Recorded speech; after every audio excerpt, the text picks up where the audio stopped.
The Wonderful Wizard of Oz, Chapter 12. The Search for the Wicked Witch. The soldier with the green whiskers led them through the streets of the Emerald City until they reached the room where the guardian of the gates lived. This officer unlocked their spectacles to put them back in his great box, and then he politely opened the gate for our friends. "Which road leads to the Wicked Witch of the West?" asked Dorothy. "There is no road," answered the guardian of the gates. "No one ever wishes to go that way." "How then are we to find her?" inquired the girl. "That will be easy," replied the man, "for when she knows you are in the country of the Winkies, she will find you and make you all her slaves." "Perhaps not," said the Scarecrow, "for we mean to destroy her." "Oh, that is different," said the guardian of the gates. "No one has ever destroyed her before, so I naturally thought she would make slaves of you, as she has all of the rest. But take care, for she is wicked and fierce, and may not allow you to destroy her. Keep to the west, where the sun sets, and you cannot fail to find her." They thanked him and bade him good-bye, and turned toward the west, walking over fields of soft grass dotted here and there with daisies and buttercups. Dorothy still wore the pretty silk dress that she put on in the palace, but now, to her surprise, she found it was no longer green, but pure white. The ribbon around Toto's neck had also lost its green color and was as white as Dorothy's dress. The Emerald City was soon left far behind. As they advanced, the ground became rougher and hillier, for there were no farms nor houses in this country of the West, and the ground was untilled. In the afternoon the sun shone hot on their faces, for there were no trees to offer them shade, so that before night Dorothy and Toto and the lion were tired, and lay down upon the grass and fell asleep, with the Woodman and the Scarecrow keeping watch. Now the Wicked Witch of the West had but one eye, yet that was as powerful as a telescope and could see everywhere. So as she sat in the door of her castle, she happened to look around and saw Dorothy lying asleep with her friends all about her. They were a long distance off, but the Wicked Witch was angry to find them in her country, so she blew upon a silver whistle that hung around her neck. At once there came running to her from all directions a pack of great wolves. They had long legs and fierce eyes and sharp teeth. "Go to those people," said the witch, "and tear them to pieces."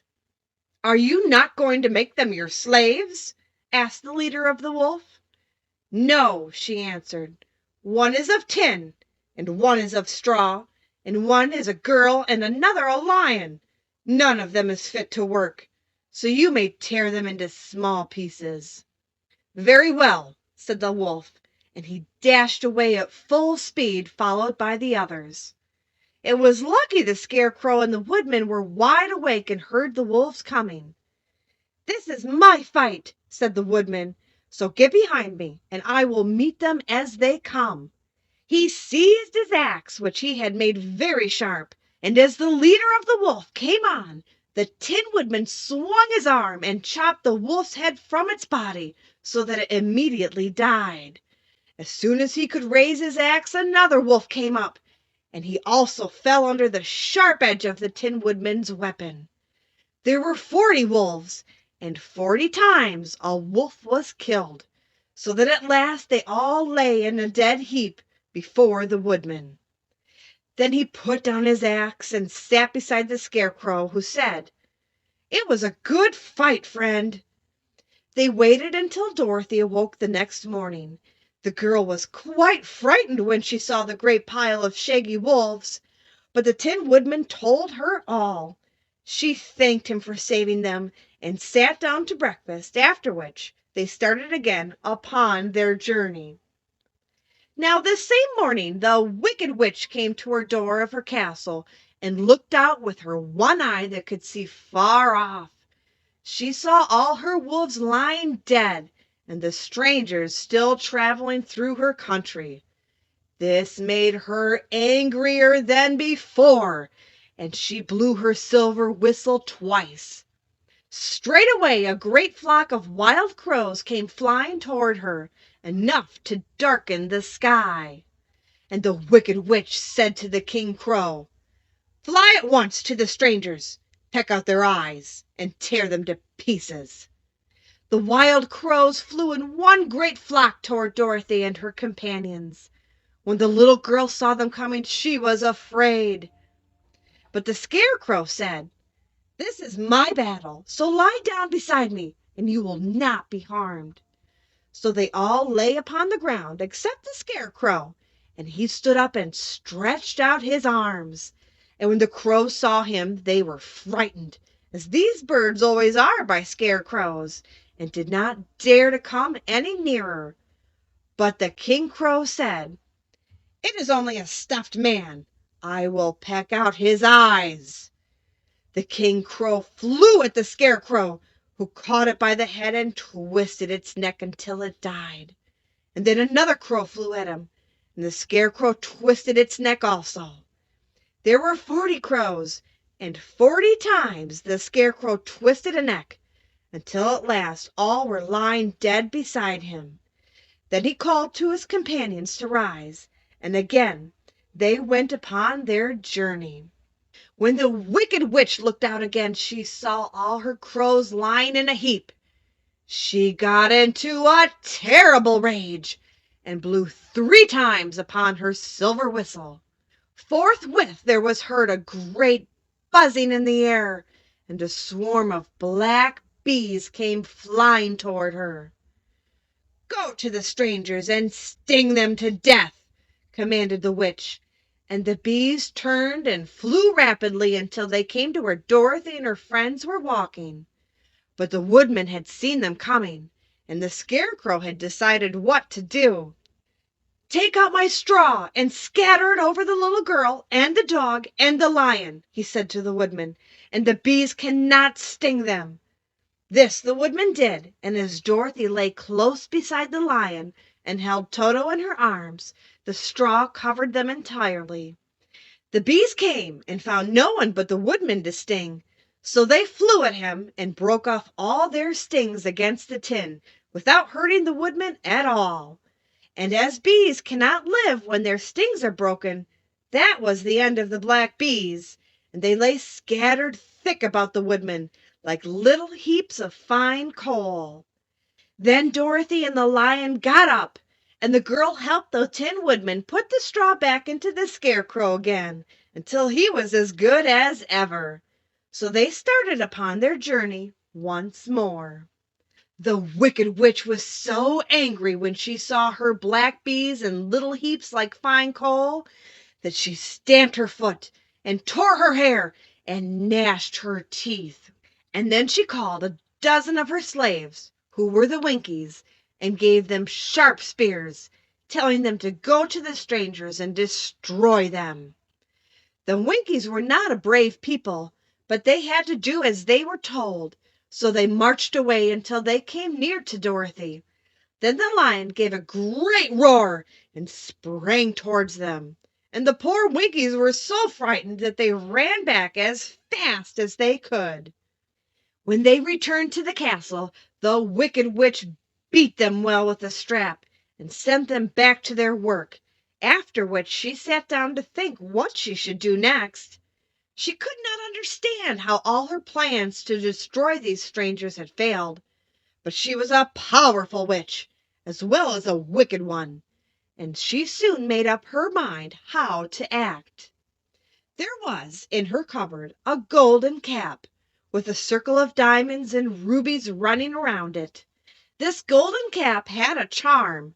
Whoever owned it could call 3 times upon the winged monkeys, who would obey any order they were given. But no person could command these strange creatures more than 3 times. Twice already the wicked witch had used the charm of the cap. Once was when she had made the Winkies her slaves, and set herself to rule over their country. The winged monkeys had helped her do this. The second time was when she had fought against the great Oz himself, and driven him out of the land of the West. The winged monkeys had also helped her in doing this. Only once more could she use this golden cap, for which reason she did not like to do so until all her other powers were exhausted. But now that her fierce wolves and her wild crows and her stinging bees were gone, and her slaves had been scared away by the cowardly lion, she saw there was only one way left to destroy Dorothy and her friends. So the wicked witch took the golden cap from her cupboard and placed it upon her head.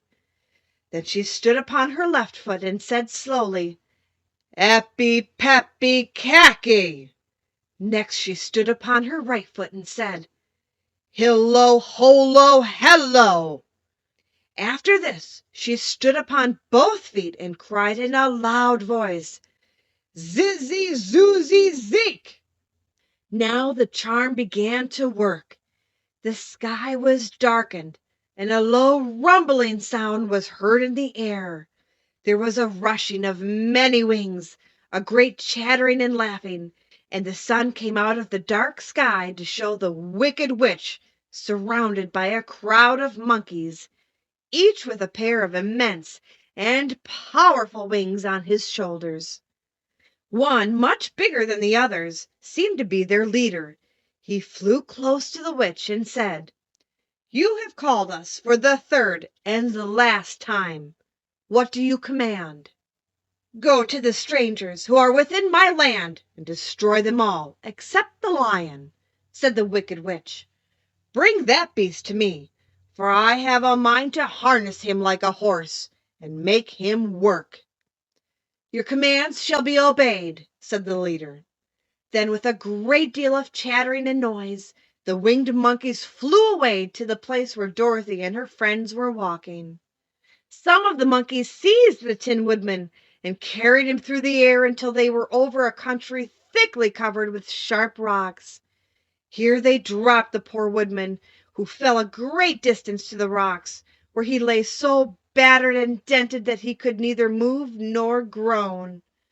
Others of the monkeys caught the Scarecrow, and with their long fingers pulled all of the straw out of his clothes and head.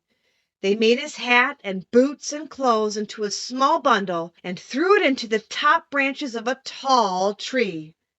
The remaining monkeys threw pieces of stout rope around the lion and wound many coils around his body and head and legs until he was unable to bite or scratch or struggle in any way. Then they lifted him up and flew away with him to the witch's castle, where he was placed in a small yard with a high iron fence around it, so that he could not escape. But Dorothy they did not harm at all. She stood with Toto in her arms, watching the sad fate of her comrades and thinking it would soon be her turn. The leader of the winged monkeys flew up to her, his long, hairy arms stretched out and his ugly face grinning terribly. But he saw the mark of the good witch's kiss upon her forehead and stopped short, motioning to the others not to touch her. "We dare not harm this girl," he said to them, "for she is protected by the power of good, and that is greater than the power of evil. All we can do is carry her to the castle of the wicked witch and leave her there." So carefully and gently they lifted Dorothy in their arms and carried her swiftly through the air until they came to the castle, where they set her down upon the front doorstep. Then the leader said to the witch, "We have obeyed you as far as we were able. The Tin Woodman and the Scarecrow are destroyed, and the lion is tied up in your yard. The little girl we dare not harm, nor the dog she carries in her arms. Your power over our band is now ended, and you will never see us again." Then all the winged monkeys, with much laughing and chattering and noise, flew into the air and were soon out of sight. The wicked witch was both surprised and worried when she saw the mark on Dorothy's forehead, for she knew well that neither the winged monkeys nor she herself dare hurt the girl in any way. She looked down at Dorothy's feet, and seeing the silver shoes, began to tremble with fear, for she knew what a powerful charm belonged to them. At first the witch was tempted to run away from Dorothy, but she happened to look into the child's eyes and saw how simple the soul behind them was, and that the little girl did not know the wonderful power the silver shoes gave her. So the wicked witch laughed to herself and thought, I can still make her my slave, for she does not know how to use her power. Then she said to Dorothy, harshly and severely, Come with me, and see that you mind everything I tell you, for if you do not, I will make an end of you, as I did of the Tin Woodman and the Scarecrow. Dorothy followed her through many of the beautiful rooms in her castle until they came to the kitchen, where the witch bade her clean the pots and kettles and sweep the floor and keep the fire fed with wood. Dorothy went to work meekly, with her mind made up to work as hard as she could, for she was glad the wicked witch had decided not to kill her. With Dorothy hard at work, the witch thought she would go into the courtyard and harness the Cowardly Lion like a horse. It would amuse her, she was sure, to make him draw her chariot whenever she wished to go for a drive. But as she opened the gate, the lion gave a loud roar and bounded at her so fiercely that the witch was afraid and ran out and shut the gate again. If I cannot harness you, said the witch to the lion, speaking through the bars of the gate, I can starve you. You shall have nothing to eat until you do as I wish. So after that she took no food to the imprisoned lion, but every day she came to the gate at noon and asked, Are you ready to be harnessed like a horse? And the lion would answer, No, if you come into this yard, I will bite you. The reason the lion did not have to do as the witch wished was that every night, while the woman was asleep, Dorothy carried him food from the cupboard. After he had eaten, he would lie down on his bed of straw, and Dorothy would lie beside him and put her head on his soft, shaggy mane, while they talked of their troubles and tried to plan some way to escape. But they could find no way to get out of the castle, for it was constantly guarded by the Yellow Winkies, who were the slaves of the Wicked Witch, and too afraid of her not to do as she told them. The girl had to work hard during the day, and often the witch threatened to beat her with the same umbrella she always carried in her hand. But in truth, she did not dare to strike Dorothy because of the mark upon her forehead. The child did not know this, and was full of fear for herself and Toto.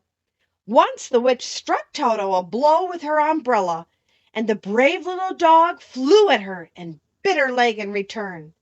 The witch did not bleed where she was bitten, for she was so wicked that the blood in her had dried up many years before. Dorothy's life became very sad as she grew to understand that it would be harder than ever to get back to Kansas and Aunt Em again. Sometimes she would cry bitterly for hours, with Toto sitting at her feet and looking into her face, whining dismally to show how sorry he was for his little mistress. Toto did not really care whether he was in Kansas or in the Land of Oz, so long as Dorothy was with him, but he knew the little girl was unhappy, and that made him unhappy too. Now the Wicked Witch had a great longing to have for her own the silver shoes which the girl always wore. Her bees and her crows and her wolves were lying in heaps and drying up, and she had used up all her power of the golden cap. But if she could only get hold of those silver shoes, they would give her more power than all the other things she had lost. She watched Dorothy carefully to see if she ever took off her shoes, thinking she might steal them. But the child was so proud of her pretty shoes that she never took them off, except at night and when she took a bath. The witch was too much afraid of the dark to dare go into Dorothy's room at night to take the shoes, and her dread of water was greater than her fear of the dark, so she never came near when Dorothy was bathing. Indeed, the old witch never touched water, nor ever let water touch her in any way. But the wicked creature was very cunning, and she finally thought of a trick that would give her what she wanted. She placed a bar of iron in the middle of the kitchen floor, and then by her magic arts made the iron invisible to the human eye, so that when Dorothy walked across the floor she stumbled over the bar, not being able to see it, and fell at full length. She was not much hurt, but in her fall one of the silver shoes came off, and before she could reach it, the witch had snatched it away and put it on her own skinny foot. The wicked woman was greatly pleased with the success of her trick, for as long as she had one of the shoes she owned half the power of their charm, and Dorothy could not use it against her, even had she known how to do so. The little girl, seeing that she had lost one of her pretty shoes, grew angry, and said to the witch, "Give me back my shoe." "I will not," retorted the witch, "for it is now my shoe, and not yours." "You are a wicked creature!" cried Dorothy. "You have no right to take my shoe from me." "I shall keep it just the same," said the witch, laughing at her, "and some day I shall get the other one from you too." This made Dorothy so very angry that she picked up a bucket of water that stood near and dashed it over the witch, wetting her from head to toe. Instantly the wicked woman gave a loud cry of fear, and then, as Dorothy looked at her in wonder, the witch began to shrink and fall away. "See what you have done!" she screamed. "In a minute I shall melt away." "I'm very sorry indeed," said Dorothy, who was truly frightened to see the witch actually melting away like brown sugar before her very eyes. "Didn't you know water would be the end of me?" asked the witch in a wailing, despairing voice. "Of course not," answered Dorothy. "How should I?" "Well, in a few minutes I shall be all melted, and you'll have the castle to yourself. I have been wicked in my day, but I never thought a little girl like you would ever be able to melt me and end my wicked deeds. Look out! Here I go!" With these words the witch fell down in a brown, melted, shapeless mass and began to spread over the clean boards of the kitchen floor. Seeing that she had really melted away to nothing, Dorothy drew another bucket of water and threw it over the mess. She then swept it all out the door. After picking out the silver shoes, which was all that was left of the old woman, she cleaned and dried it with a cloth and put it on her foot again.